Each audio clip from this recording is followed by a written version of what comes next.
It's come out now that during Dwight Howard's exit interviews with general manager Mitch Kupchak, apparently Dwight Howard felt underutilized. He felt that he could only go to Kobe and Nash when it came down to leadership roles. AKA, it comes across that Howard said to Kupchak, you pretty much can have me and no D'Antoni, or D'Antoni and no me. Me personally, I think the Lakers choose Howard over D'Antoni. And I actually think that that's a wise move. I don't like D'Antoni as a head coach for a team that's trying to win a championship. I like D'Antoni for a team, like, to me, you know where D'Antoni be fun? Be fun to watch him in, like, with the Clippers or down in Houston with teams that just want to shoot the ball. That would be who I'd like to see D'Antoni with. I really, really think that Howard is the better option between the two. Even though he is a headache and a half, I think he will slowly but surely grow. And I think the real question is, you know, do we sit here and look at Howard and say you're worth firing a coach? Or do we look at Howard and say you're just a headache and we're willing to let you go? But I think the Lakers are scared not to have another superstar to take over when Kobe leaves. And I think that's going to have a major impact. And then we heard today on the ride down that if I don't remember the young lady's name, Miss Buss, Phil Jackson's girlfriend, if she takes over the reins of... Wife, I thought, no? Are they married? They're just still dating. I'm not 100% sure. They've been dating for a while. No matter what, they've been together for a long period of time. I know that. Many years. Numerous years, going back to early 2000, I believe. So, I heard, though, that if she takes over the general manager role, that Phil Jackson pretty much would become the head coach in the blink of an eye. Because then Phil would deal with her directly. Wouldn't have to deal with the other members of the Buss family. And pretty much he'd get everything he wants when it comes down to not having to travel for road games and this, that, and the other thing. So pretty much what I'm trying to get to is, do you think that there's any weight to this story about what Howard has said to Kupchak? And secondly, if there is weight to it, do you think that the Lakers go with Howard over over D'Antoni, or do you think they keep D'Antoni and let Howard go? Because this isn't the NFL. There is no player tag. They can't just tag him and say, well, you're ours for one more year, and then we'll figure it out.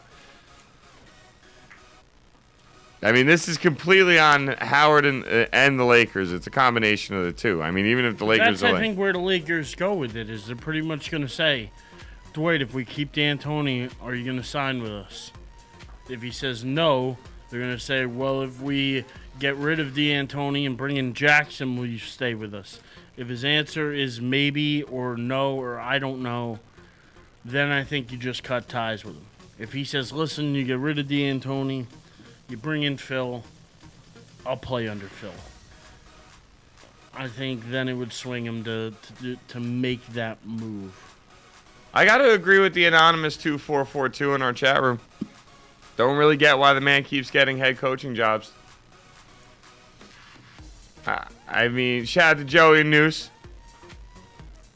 Look, bottom line is the guy's a great offensive mind. I will not take that away from him. Will not at all take that away from him. He's a great offensive mind. Okay. But only when the players fit the scheme. By the way, Jackson engaged to Jeannie Buss. Got engaged on January 3rd of this year. Okay, so they've been dating since 99. Okay, so early, yeah. See, I knew that part. Early 2000, a.k.a. end of 99. Boom. Got that right. Didn't know they were engaged. Should have known that. It is what it is. So, yeah, I mean, and that's the thing. Phil almost might have the power to hire himself if they get married. You know what I mean? Like, well, no, but that's the power struggle between Jeannie and Jim Buss.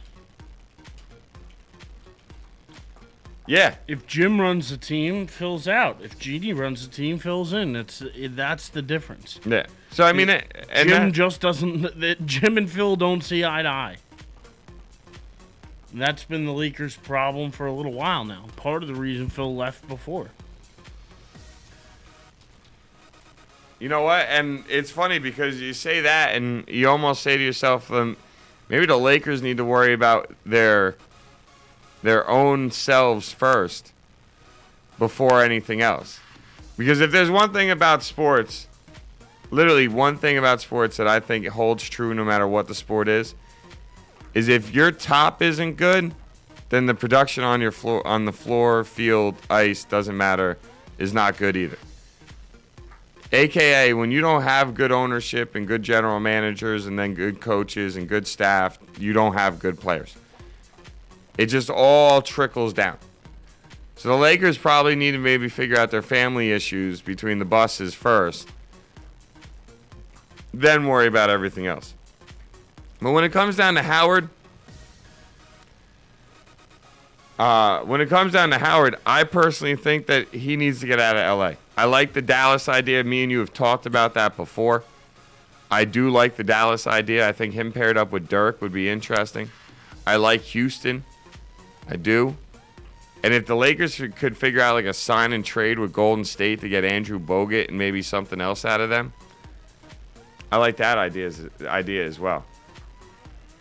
See, I'm with you, John. I think a lot of people agree with you as well. I think the Lakers are looking at a couple years with some issues. I really do. Unless they figure out a way to get that quick fix that you're mentioning, I think the Lakers are looking at a few years of struggling, a couple troubles. Could be a headache and a half. It really could.